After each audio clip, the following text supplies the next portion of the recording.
Welcome to Bootstrap Businessmen, the podcast focused on developing the entrepreneur within on a shoestring budget. And I am your host, #1 best-selling fitness author, Dale L. Roberts, and I'm joined by my co-host, the Midwest best, Kevin S. Allen. Hey, man, how we doing tonight, Dale? How you feeling? Fantastic, feeling great as usual, of course. All right, man, same here. Hey, I just wanted to throw a little thing in here. Hey, everybody that's listening, please support the show by simply shopping at Amazon.com. We have a link provided in our show notes. All you got to do is bookmark that in your browser. Anytime you go to shop at Amazon, just click on that. Basically, a small percentage gets kicked back to us. Doesn't cost you any more money. That small percentage helps cover the cost of our show, and overhead. So if you want to keep hearing the awesome, great content and some of the great guests and stuff that we got coming to you, just go in, bookmark that, use that link. Excellent. Yeah. And hey, remember, if you like the show, then show us some love. Click the follow button on our site at show.bootstrapbusinessmen.com, Stitcher, or iTunes. And the best part is you won't miss out on a single episode if you're following us. And should we decide to have a special pop-up show with exclusive time-sensitive promotions, then you'll know all about it. Which we've had what, at least 3 or 4 probably over the last few weeks here. Yeah. Pop-up episodes. We're giving away a lot of great books, some audio books. Man, people got to follow. That's absolutely true. Click, click, click. All right, looks like we are officially live. Bootstrap Businessmen. Today's special guest is going to be the one and only Clay Green. Clay, man, we are jacked that you're on here. You were saying you're jacked that you're on here, but we're jacked that you are. So this seems like we're going to be pretty freaking excited today. It's going to be enthusiastic. Never lack. It was like we were on for like 5 minutes before we even get on. It's probably because I'm sitting there, I'm chill. And then Showman comes on at me. I'm like, hey! Go time. Yeah, it's a switch, man. So, Clay, you and Kevin kind of found each other. How did you guys find each other? Tell me, first of all. You know what? I honestly cannot recall. I honestly don't remember. Kevin, if you do, jump in here, brother. I do. You are a member of Kimra Luna's mastermind group on Facebook. Okay. Yes. Yeah. So I just put out a little bit of a, if you will, I'm going to say just kind of put out some information about our show and stuff, and we're looking for guests, and quite a few people. You were one of them. So really appreciate you jumping on here. Speaking of that group, wow. It's over 30,000 members now.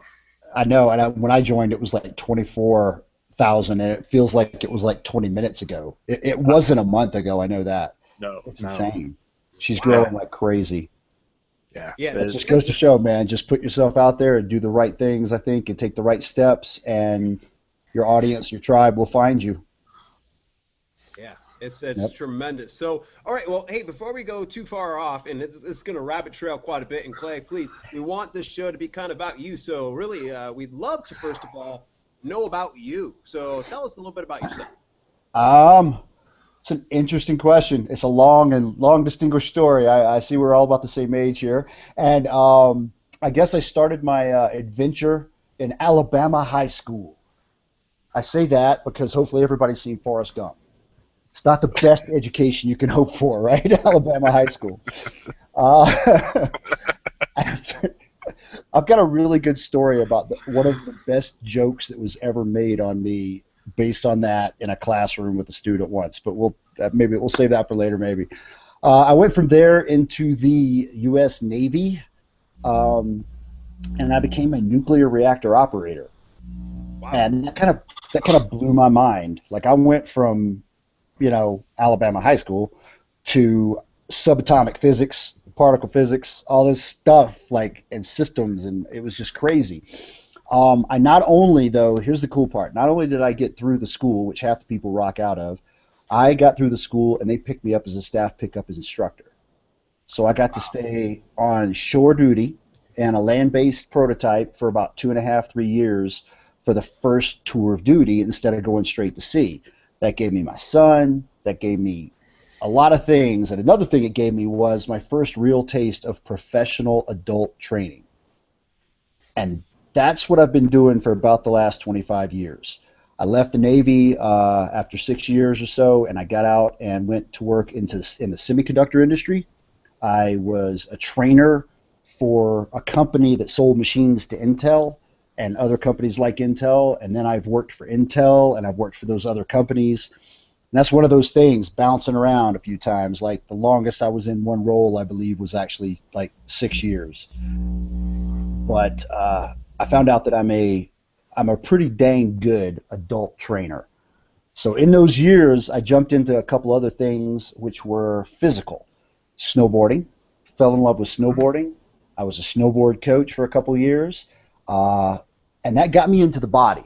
That got all kinds of interesting tweaks going on, because not only now could I deal with the mind and all this technical jargon and all that stuff, but I was getting good at actually teaching people how to feel what muscle when activated when you do the toe side turn the right way and do all that stuff. So then what happened next? Motorcycles. Oh, wow. Have you guys ever ridden a motorcycle? Never. Yeah, absolutely. Yeah. What do you ride, Kevin? Do you ride consistently, or like? I haven't rode a bike, excuse me, in probably 20 years. It was a Yamaha YFZR 1000. So Yeah, the R1. yeah, Yeah. something with a little power between, you know what I mean, between your legs, man. It was, yeah. Yeah. So let me lay this out real quick. Fast forward through some of this story. It took me about. So, did you learn as a kid or as an adult?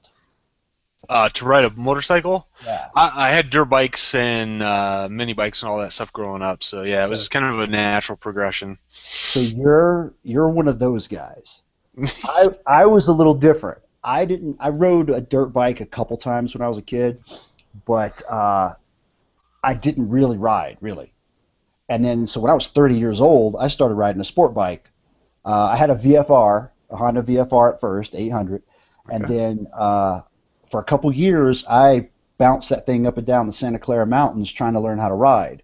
I went through the rigmarole where you're supposed to. I went through a training class, and I got my license through the training class, and it scared the crap out of me. Well, the bottom line is, as the adult trainer that I was, once I figured out what was going on in my head, all of a sudden I realized, okay, now I see why so many people are crashing. Now I see why so many people are getting hurt and dying. And I'll say it flat out. If you're an adult, Dale, if you decide to hop on a motorcycle, talk to me, man. There's very few people in the world that talk about riding a motorcycle to adults like I do. And that's one of the things that I've got going on online is a little site called confidentcornering.com. And that's like a little passion of mine, and that's something where literally I've saved hundreds and hundreds of lives of motorcycle riders. I know that because, and I've got about a 70 to 80% success ratio there. This isn't for somebody that is like basically, Dale, what I would tell you is don't come to me until you have your license. So you go through all the training and all that stuff, and then come talk to me. I'm not teaching you how to use the clutch and the gears and all that stuff. Right. It's all about the mindset. So here's the knockout though. About 10 or so years, 15 years, 10 years after I got serious with training adults how to ride bikes, mostly in small groups in the real world, not online. And yes, I can help online. That's the first question. It's like, how do you teach somebody to ride a bike online? Yes, you can do it. But that's not my thing right now. That's kind of like on the side, like I said. I had an incident with a deer.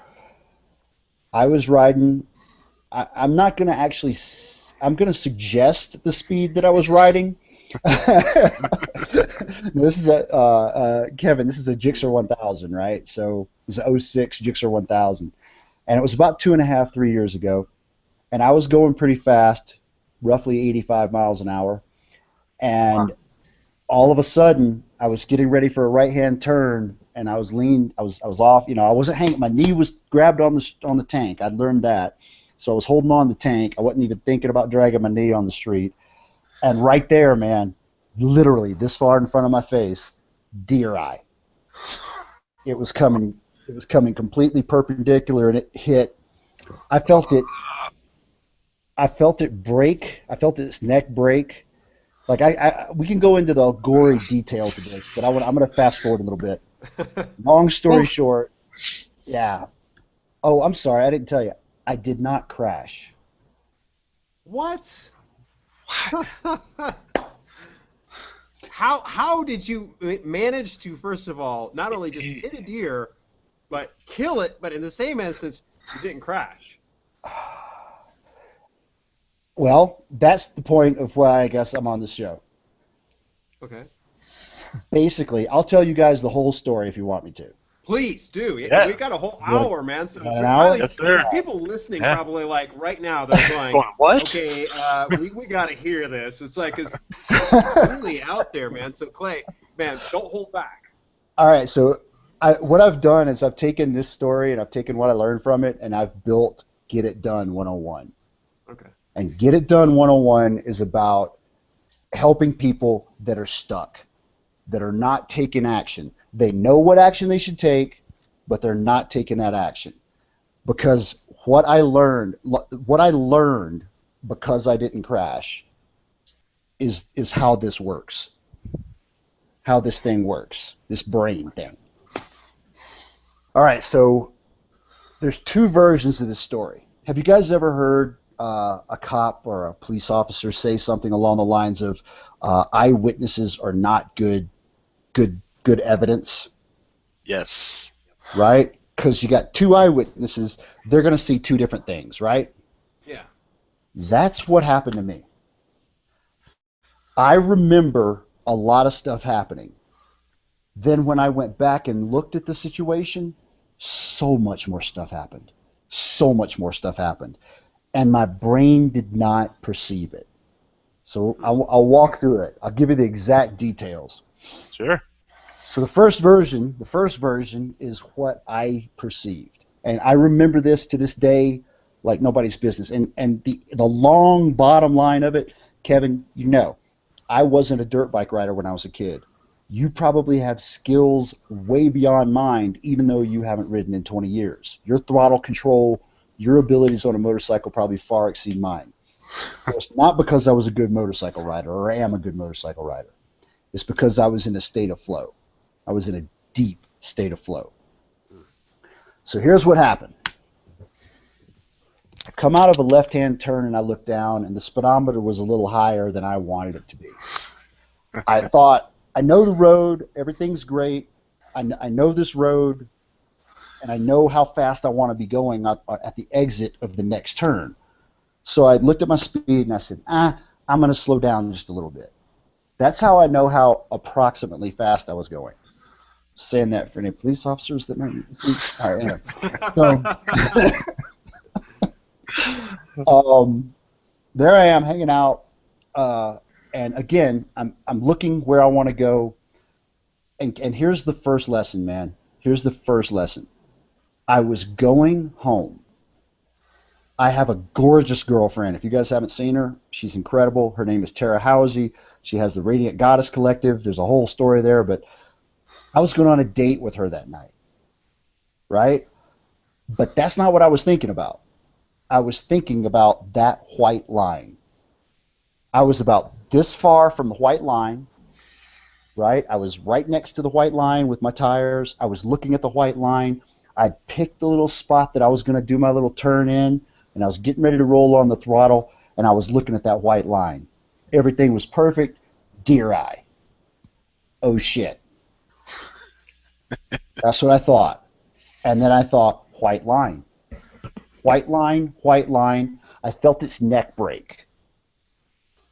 Then I felt its body wrap around my leg. It was crazy because it was a hot day. It wasn't that hot, but it was on a bike. Kevin, you know, there's a little bit of heat right there. Sure. And I felt this body wrap around my leg, and I felt the warmth, and I immediately thought of Han Solo, and Luke Skywalker on the ice planet Hoth. I'm like, I'm sitting there, I'm not kidding. I'm like, white line, white, Yes. that would have worked.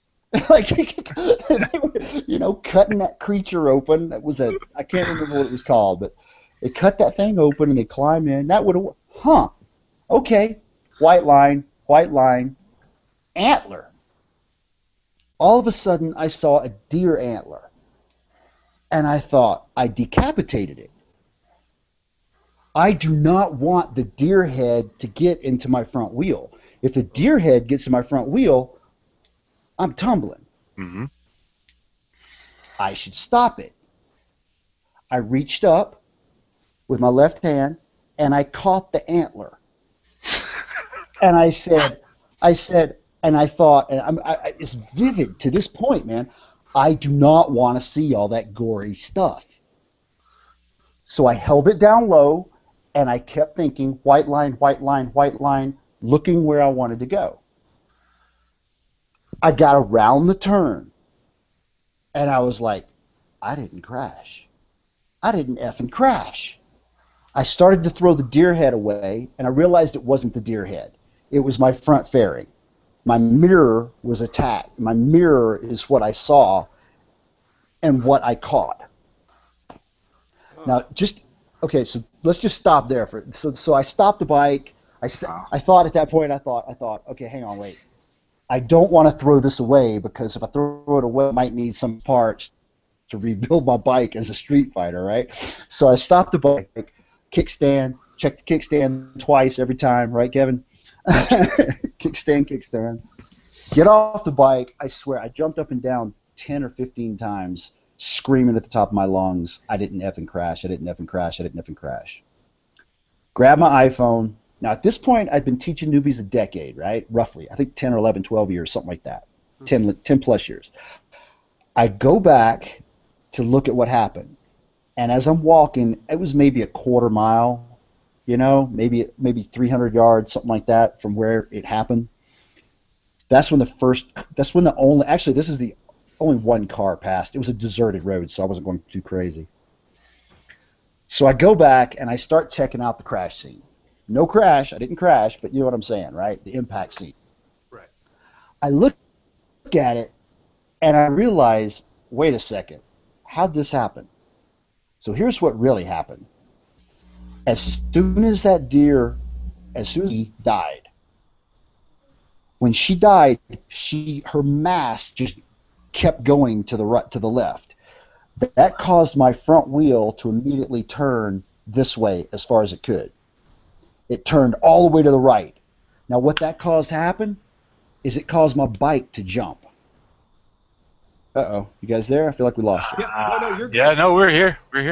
No, I'm just entranced by the story. Keep going. Yeah, no. So the front wheel just snaps to the side. The rear wheel's pushing. The bike leapt in the air, right? It's a tank slapper starting, right, Kevin? Yeah. So I'll tell you guys what a tank slapper is in a second. I flew 12 feet in the air that way and about 6 that way. Because when I landed, based on the tire marks, I was in the left tire track of where the cars drive. And my front tire was turned almost perpendicular.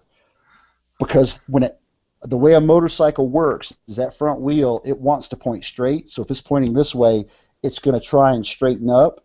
And because it was pointed so far and because it gained so much momentum, it went all the way to the other way. It's called a tank slapper. Imagine sitting on a motorcycle and grabbing a handlebar and pulling it all the way back to the tank, and then grabbing the other handlebar, letting this one go and pulling it all the way back to the tank.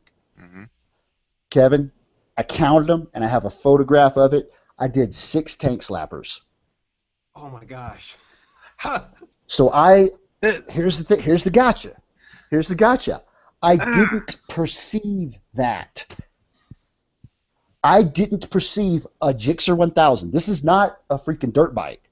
Those double backflip dirt bike things. This is a street bike crotch rocket. I flew 12 feet that way, 6 feet that way, did half a dozen tank slappers, and my brain didn't even register it. Wow. That freaked me out. That sent me down a path. It wasn't a near-death experience because I wasn't scared. I was completely calm. I just described to you guys how slow motion all this stuff happened, right? Mhm. Since then, I've been up here. And that's what I bring to people nowadays. I teach people how to hack flow on a daily basis. I teach people how to use their brains to choose what they perceive and all that stuff.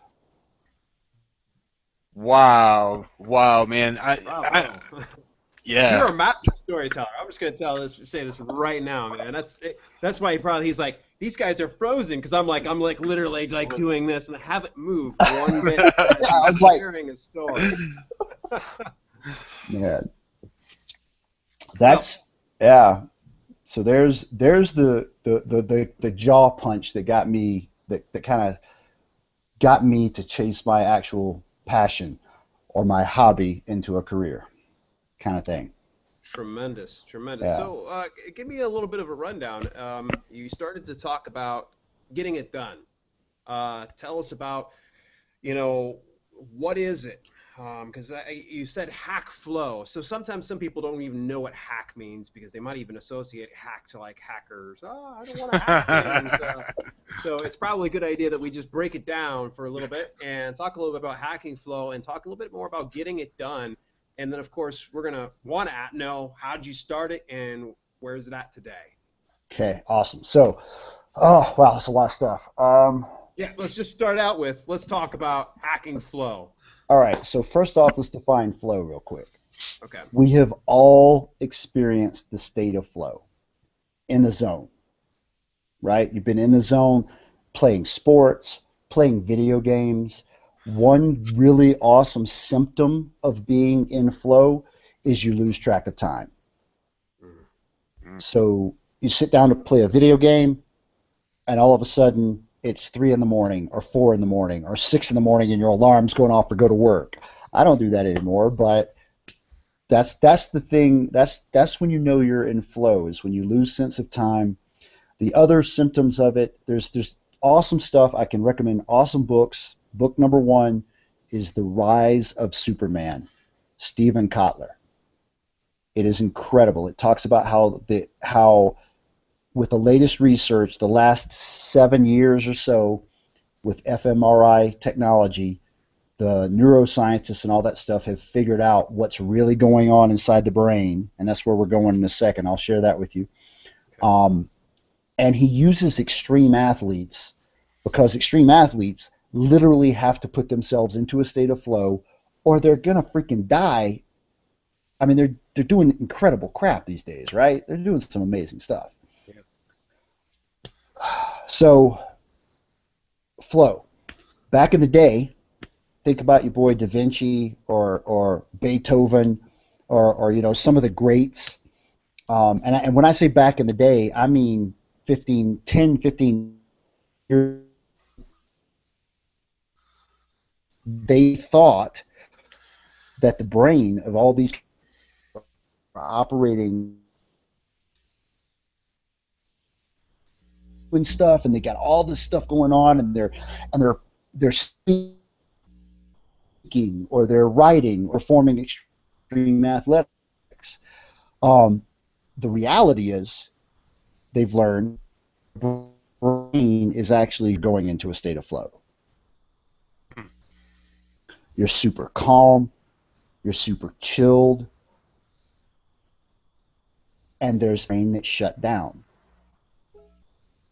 Sense of time. Hey, Clay, we're kind of losing you. You've been chopping up for like the last minute, man. Are you still there, buddy? He's Uh-oh. like he's like frozen now. He's completely frozen now. So, Ah, man, he got caught up on a point. If I think it's his upload speed probably on his end because he was kind of chopping up a little bit. oh man. Clay, if you can hear us, try to maybe pop back in. This is great points. That, of course, we get get buffered up and such. Kevin talking a little bit about flow, and it's so funny because looking at something like that, flow is something that gets me. I'm trapped in that constantly whenever I'm doing writing and such. Yeah, he's way frozen up. Yeah. Yep. His picture is officially gone. Oh, hopefully he can get back in, man. Yeah, absolutely. And bearing in mind, if you're watching us live, we can probably end up splicing this out, or we can just just bring it on. This is what happens when you work with no net. But in any event, yeah, Kevin, This is real good life, stuff. man. He gets into some good points right now. Go figure. We start to have a little bit of technical difficulties. Let me see Yes. if I can drop another invite back over to him, so he at least has a line to go back to. Um, I don't, yeah, because I don't want to take too much away from him on those points when he's talking about the flow, because I actually started studying some of this a few months ago. mhm. Not a few months ago. Let's go back. I keep thinking, days or minutes and stuff to me, but maybe about a year ago, Mhm. I started listening a couple podcasts and stuff on it. Go figure, right? About flow dreaming. Is he coming back on? No, it looks like he finally dropped off. Okay. All right. What's going on here? Yep, I just dropped him a message. No, please continue, Kevin, because he can always just try to splice back in, and bearing in mind if we happen to miss him a little bit, we can always just try to patch in some other point. Sure. And the interesting part about it, I've always been a huge student of law of attraction, right? So like attracts like. You draw into your life what you consistently and constantly think about, and dream about, if you will. So then there's another step to this, and the flow or flow dreaming, right? Where you're actually, it's so cool, man, and so out there for most people. I know you'll understand it, but it's kind of like you're dreaming, right, with your eyes open. Okay. Okay, but again, it's all from the mind, and thinking about things that you want. It's repetitive affirmations. Okay, and you get into this state of flow where everything just starts to go your way, basically, is what it is. And that's what he's saying. Extreme athletes, it's interesting, man, because they do studies on these guys that if they sit and they think about their event or the thing that they're about ready to do, their muscles will fire in their body Mm-hmm. as if they're actually doing it. So Very yeah. interesting. Example of extreme athletes. Can you share with me? Are we talking like extreme as far as like deathmatch workers, or wrestlers, or are we talking like the BMX, like the BMX like type thing? Yeah, BMX. The guys that actually jump off of mountains. Okay. What do they call it? Like hang gliding, but they got the paragliding, I think is what it is, because the suit is attached to it. It looks like you have wings, like a bat wing. Okay. Have you ever seen that? Yeah. Yeah, I have seen that. That looks really like a lot of fun too. It does. Oh, here we go. Yeah, it looks like Clay's back on. Hopefully he's there. We're seeing an image, but yet no sound and No sound. no video yet. It might take just a second. Sound check. There we go. Check. He's back. right.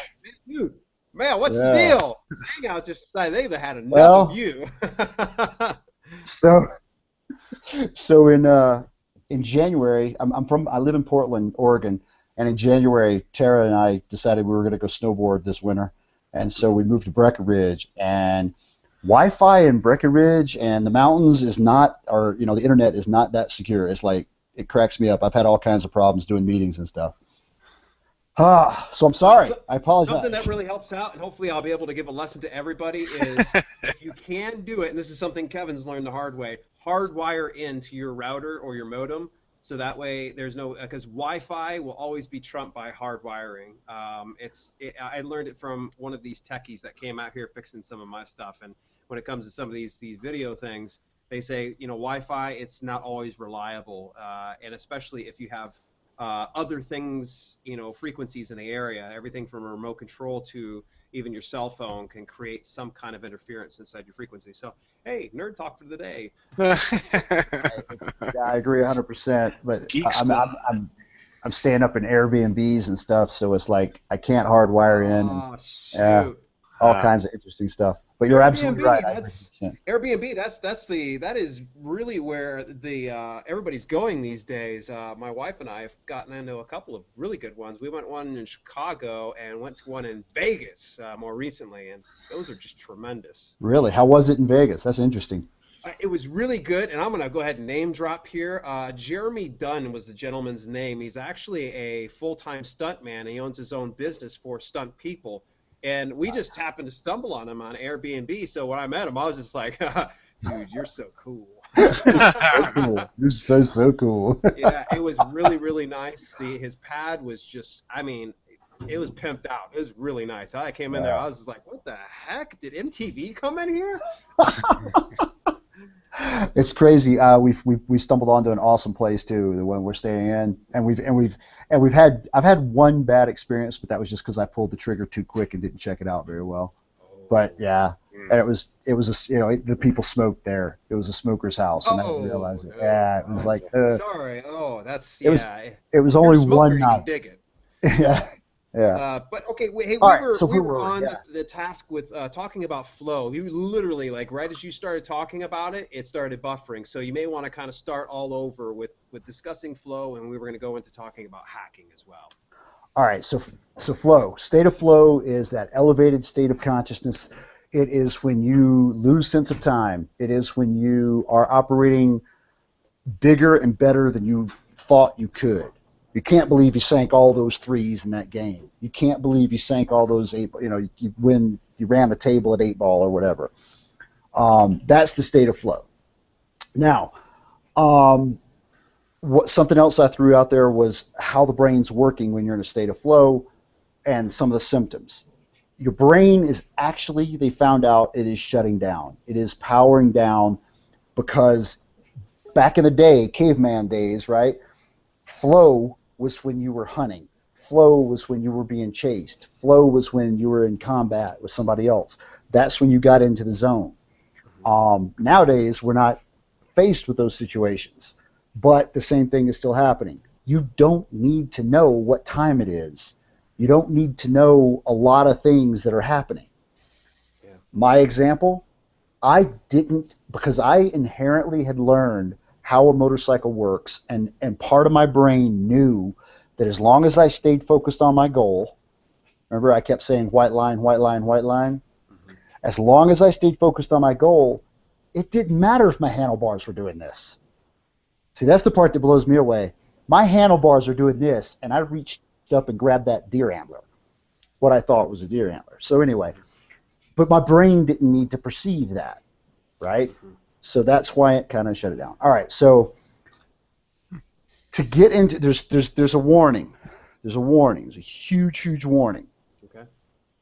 State of flow literally is more addictive than anything else on the planet. The chemicals that are being released into your brain are the same chemicals as when you do cocaine and heroin and all that other stuff, and but it's natural. It's like you're hardwired high. It is heaven. It is literally like, I wish I could pronounce this gentleman's name. He is actually like the grandfather or the father of flow. I can send links. Mihaly Csikszentmihalyi or something like that. I can't say it right. He's a Russian, I believe, psychiatrist or psychologist or whatever, and he did a lot of research and wrote the first book about it. Again, I can send links and we can get that in the show notes and stuff. But sure. Where was I going with that? I apologize. The chemicals. The warning. Before you start playing with flow, go to my blog, download the PDF, and learn about the stages of flow. I can provide a PDF for you guys to share with your audience. Excellent. There's 4 stages of flow. Stage 1 is struggle. There's this anxiety. You're nervous about something. You're nervous about a test. You're nervous about completing that level of that video game. You're trying to figure it out. You're nervous about playing the big team. The second stage is release. So struggle, release. Release is when you get into the mechanics. Maybe you're lacing up your shoes before the game. You're doing the warm-up routine before the game. For me, one of the things for me was was how I used to gear up before I got on my motorcycle. It was there was some physical aspect to it where my mind had to be concentrating on booting up or putting on the leathers or whatever. But it's very, very routine, but it still takes a little bit of mental work. But you stop stressing about that stuff you were struggling about. The third stage is flow. It's the actual state of flow. Then you knock it out of the park. You're freaking performing. It's awesome. And then there's recovery. Recovery is like the after the game. And you might have won the game, but you still are going to come down. You're still going to crash. And the feeling that you're going to have relative to the feeling of being in flow is freaking depressing. The modern extreme athletes and stuff, and this is an example of the athletes that get addicted to drugs and alcohol, crazy behaviors, all that stuff, because they're chasing that feeling of flow without understanding what it really is. All right, so you've got to adhere to the warnings. There's just no way around it. If you don't, you're going to suffer. I mean, what if you got addicted to World of Warcraft or one of these, or I don't know what all these Combat Squadron 3 or whatever the new game is? Yeah. Your family life is going to go to pot if you start freaking staying up all night, right? Your wife's going to get pissed, all that stuff. All right, so along with that, there's physical problems. For example, if we're sitting here working on a web page and we're starting to zone, or we get into one of these conversations or into an interview series or whatever, and you're just into it, all of a sudden 3 hours goes by and you haven't stood up. This is not healthy. Video gamers have ergonomic problems. Coders have ergonomic problems. Coders is another place that the state of there's rumor I've heard that there are some companies that actually pay coders for hours in flow versus hours working, and they're somehow able to hook them up and figure it out. Yeah. Wow. It's coming. That's coming. With all the medical stuff is coming. Yeah. So that's like one of those things that I feel I have to talk about, the warnings, and I have to keep driving it home because it's really easy to hack yourself into flow. Yeah. But then you're going to be in flow and you're going to be focused. The number one warning I say, and number one thing I share is set alarms and adhere to those alarms.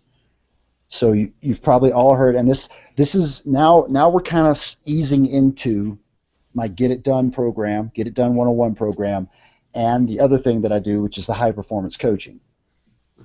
We talked about it a little bit. I'm certified by the High Performance Institute, that's founded by Brendon Bouchard, and him taking people to the next level and helping people perform at these higher levels is what I've fallen into. I found Bouchard and I jumped onto that, and it's like it's just a perfect fit for everything that I've been through the last 3 or 4 years. As far as learning about the state of flow from the deer, then learning about it myself, and now I literally have developed a course. Now, I don't say Get It Done 101 will teach you how to get to the state of flow. Okay. And I don't say that high performance coaching will teach you how to get to the state of flow. The state of flow and all that stuff is a little bit separate.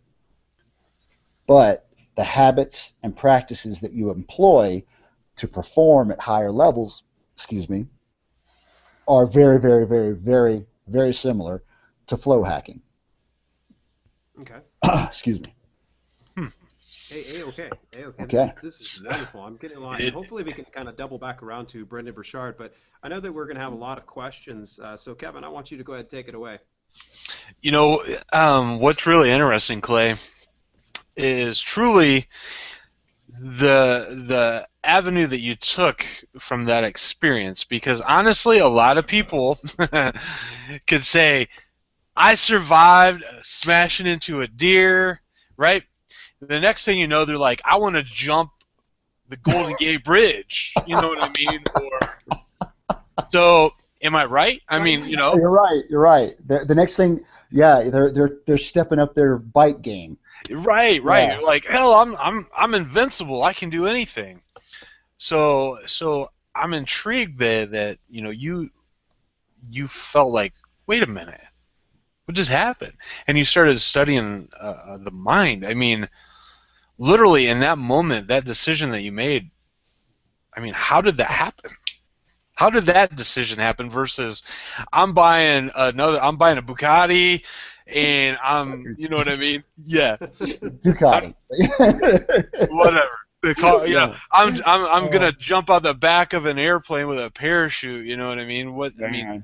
Because you're right. That is, that's an excellent question, actually, Kevin. I'm going to say two things, I think. One is the fact that I had been a trainer for 20 plus years at that point, 15, 20 years. Mostly small groups, 8, 10, 15 people. And I was very effective at it, and I got very, very good at imparting that desired knowledge and experience and whatnot. That's the skills, helping somebody learn a skill. But I've always been that guy that's like been behind. Okay, this guy needs to know how to grab something here, just randomly change a tire on a motorcycle. Sure. Right? Somebody needs to know how to change the oil or whatever. So I can teach somebody that skill, but it's what's behind that skill. It's the mind that I've always been interested in. And then there's the entrepreneurial thing. And so that's one. The other one was the entrepreneurial thing. I was in the middle of a class. I don't know if you guys have heard of it. It's a relatively small class in the World Wide Web, but it's called The Foundation. It's a software as a service business model class. And it's probably about 5 or 6 years old at this point, 3 or 4, at least 4 years old at this point. And the founders have done some amazing things, and they're really good marketers. And I was literally in that class, and just like, and this is kind of part of my Get It Done 101 pitch, if you will. Online classes. First off, there is an infinite supply. Amazon, multi-level marketing, Kindle publishing, whatever. Pick something, right? Yeah. And out of all those classes and all the people that take those classes, how many do it? About 10%.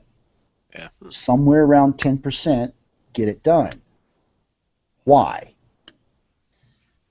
That's what Get It Done 101 teaches. What they do different. Every one of those classes, the first step is always mindset. The vast majority. And 90% of the people ignore that because they think, I've got the right mindset. I'm here. Right? But there is so much more to that, which brings us back to something as simple as changing a tire or changing the oil and what's going on behind it. Really? So that's, I was aware of that, and I was struggling in that class to take the right actions because I have what I call a factory mentality. The research that I've done has taught me very clearly that I can ask you guys what your parents did, and like let's say we all joined a class, right?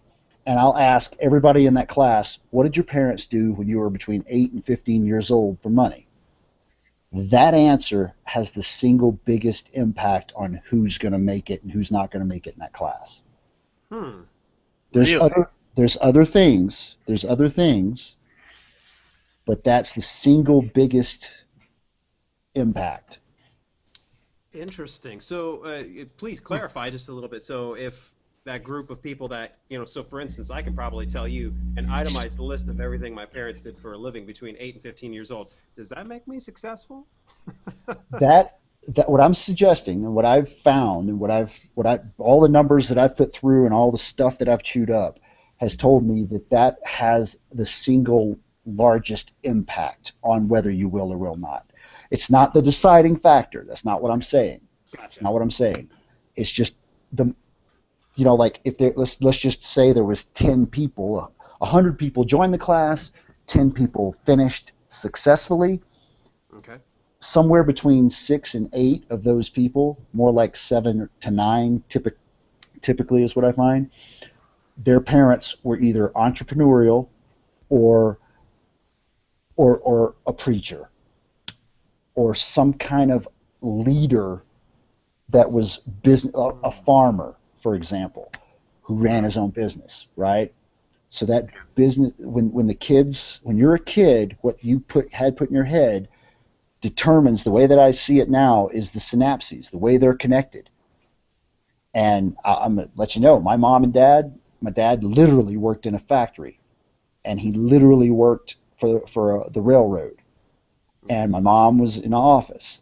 And the way I look at it is that makes my mindset, my train tracks, and then I joined the Navy, and then I literally went to work in a factory, like literally, I was teaching, but still I was in a factory. Right. That caused my mindset to be this way. That caused all my default behaviors to fall into those patterns. The entrepreneurial patterns are different, right? Right. Like, Oh no, yeah. So you had to consciously. What you're saying is you had to consciously change that, right? We all do. Well, the vast majority of it. Right, yes. right. Yeah. Wow, that's impressive. No, yeah, it makes sense since you clarified it to me, because my parents were the same exact way. They're definitely they were very not entrepreneurial. I mean, no offense to them, they were very hardworking, very hard work ethic, and I think that's where I get from them. But as far as entrepreneur opening up their own businesses, they didn't have any of that when I was growing up. So you're saying that being exposed to, say, an entrepreneur parent or somebody who's raising would probably assist in that mindset to where it gets them towards more of an entrepreneurial spirit? Extremely. Nice. Kevin, you were talking about your parents there for a minute, I think. Oh no, I mean my mom, she was a nurse, and my dad worked for the railroad. So yeah, you know what I mean. I completely understand. It's just you work 40, 50 hours a week. You do save, you pay your bills. You take the vacation to the lake once a year, whatever the case was, right? So. Nope, that was the same thing, very hard-working people, so there's a work ethic that comes with that, right? Which I wish that I had my dad's, but go ahead. Yeah, absolutely. I mean, I cannot hold a candle to my dad. I've never been able to. I've tried, and I just can't do it. But no, like what Dale was saying, that makes sense. You get the work ethic, but then the whole entrepreneurial mindset, I mean, where does that come from then? How do you develop that? So, Get It Done 101 has a 5-part framework. Step number 1 is think, do not react. You've got to learn, and here's the hardest part of think, don't react, is I'm not talking about when somebody comes up and tries to get you goat. Okay. We're talking about when it's time to sit down and do the job. It's so much easier to turn on Hulu. Yes. Right? Right? It's so much easier to go do the dishes. It's so much easier to vacuum so you get the points with the wife, or whatever. There's so many, it's just so much easier. So, but what that is, that like, if you think back a minute ago, I was talking about those I call them train tracks, the synapses in the brain. Yeah. Those train tracks are your default patterns, your reactions. So think, don't react. The first step in that is awareness.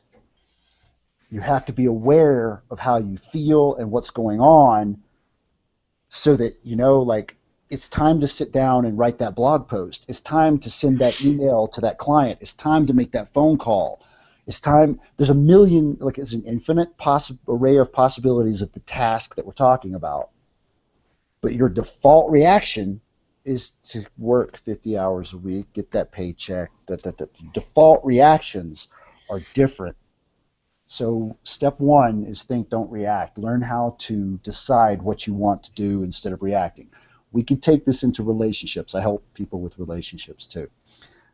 Like, if you think about your wife or your girlfriend or your boyfriend or whatever, when you are arguing about something, the dishes, the underwear on the floor, the checkbook, that's typically the big one, right? Yeah. There's a discussion about when to and when not to use this credit card, right? And there's an argument around that. But at some point it turns into you're fat and lazy, you're stupid and and stupid and ugly, and so there's this point where the argument switches over, if you will, and that's when you're reacting. You're not thinking anymore. You're reacting, right? And that's another example of it. Let's see, where was I going? 5-part framework, get it done 101. Think, don't react. I'm going to say 3 words about that, and we can get into it if you want to. I can stick around for a half hour or so if you guys want me to. Meditation, journaling, gratitude. Nice. That's the secret to learning how to think, don't react. Step number 2 is belief circles. This is not comfort zones. It's different. It's belief circles. We can dive in there if you want to. Step number 3, associations. Who you hang out with. Mm-hmm. You've got to make active decisions about that. Step number 4 is targets. In other words, goal setting. And I alluded to this during my deer story when I talked about my big picture goal was to get home and have a great date night, but my immediate goal was that white line, right? Nice. So that's targets. Understanding how to set goals, understanding the purpose of these big picture dreams that you don't believe you can attain yet, but you have to scale those down into actions that you do believe you can attain. Otherwise, you're never going to do it. Yep. And the 5th one is behaviors. In other words, let's say you're an MLM or you're an ice cream shop. There's certain, or a coffee shop. Okay. Whatever your business model is, there's certain behaviors that you have to do every day, and actually doing those behaviors is kind of important. Sure. Yeah. That's tremendous. What a good synopsis of the course. And I tell you, we're running down to our last 10 minutes of the show, so I don't want to give too much away, because I think that right now you've given some pretty powerful points, and even just to think, don't react, I think is just tremendous. And sometimes I've got to even remind myself of those things. And you hit 3 things, man. It's like journaling, meditation, and what was the third one? Help me out. It was Gratitude. Gratitude. Yes. Thank you. Welcome. I like that. Yeah. But yeah, this is really good for Get It Done. So how does a person, find out a bit more information about Get It Done and get enrolled and work with you? So I've tested that. That was one of the questions you asked earlier, and I'm stoked about it. I've tested several different things, and I don't want, and I'm not going to do the bulk enroll thing. I want to talk to you before you enroll and Get It Done 101. Period. Okay. So that's the way to do it now. I have a free video series, of course, that explains more in detail about it. My website, maybe you guys noticed I'm a little enthusiastic about this. And my name is Clay. So enthusiasticclay.com. Brilliant. Love it. Brilliant. Great gimmick. Well, that's part of that. Find out who you are and your gift and all that stuff. And everybody told me enthusiasm. My enthusiasm was everything. Yeah, that really sings. It rings out clear, man. You're quite a storyteller, and I've been entranced this entire time, and that's why I was like, as soon as you cut off, I'm kind of like, oh. Ah, man, it's really good. You know, one of the things you even talked about is associations, man. It makes a huge difference in the people that surround you and you allow to be within your life. Because obviously, if you've got, bad people surrounding you, you're not going to go very far. They're going to be, it's like crabs in a bucket. So many things I want to jump on there. First off, my dad's not a bad person. Yeah, Kevin's dad's not a bad person. no. Right. We're not talking about bad people. My dad, I would kill to have my dad's work ethic. Yeah. I've thought about it, but anyway, no. Maybe it passes on. No, anyway. So it's not good people, bad people. It's the mindset that you want to share. Mm. It's different. It is just different, and I can go into incredible detail there. And it's not just people. I look at associations as diet, as what you consume, like reading, what you watch on TV, everything, video games, whatever it is. What you let into this thing is fragile. It's malleable. Anything that comes in, whether it be through whatever of the senses it comes in through, it affects you. And it has affected you. And there's a scale back there.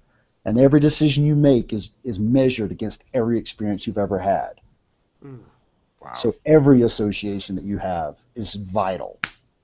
Mm. So it's not even just so much people as it is experiences and people and everything in general, what happens, even, for instance, this interview, that can even be considered an association. Thankfully and hopefully you feel it's been a very good association. Yeah. This has been awesome, Clay. You've been a lot of fun. I would really love to, maybe even if we could, have you back on a future show so we can maybe even just touch on one of the 5 points inside your course. But I think in the meantime, people can still find you again. What is it? Enthusiasticclay.com?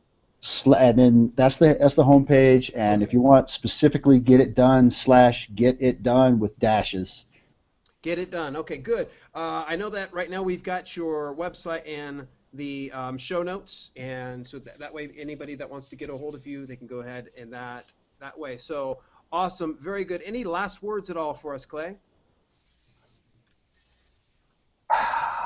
You mentioned, Dale, you struggle. I got the sense that you might struggle sometimes with meditation or journaling, or do you have those habits entrenched? It's meditation is just as natural as me doing exercises. I feel it's so essential. But when it comes to journaling and such, I think that my bibliotherapy comes through whenever I'm writing books. So my struggle sometimes comes in disconnecting from the flow because yes, I'm a flow addict and a former pro wrestler. When I was in pro wrestling, that recovery was brutal to me because within about 2 hours from disconnecting from the boys and such and being away from everybody, almost that instant depression. But I can say we can go into an entire show on that one. Yes, we could. So okay. So I was going to say, the words I was going to send were, no matter what it takes, start meditating and start journaling. Every listener out there, I don't care what you're trying to do, where you want to go, it will help, period. And don't think that we're sitting here talking about going om, om, om. It works. That may be what works for you. Yeah. There's an infinite supply of different meditations, guided meditations, different practices, prayer, yoga. There's so many different ways to meditate. Find one that works for you.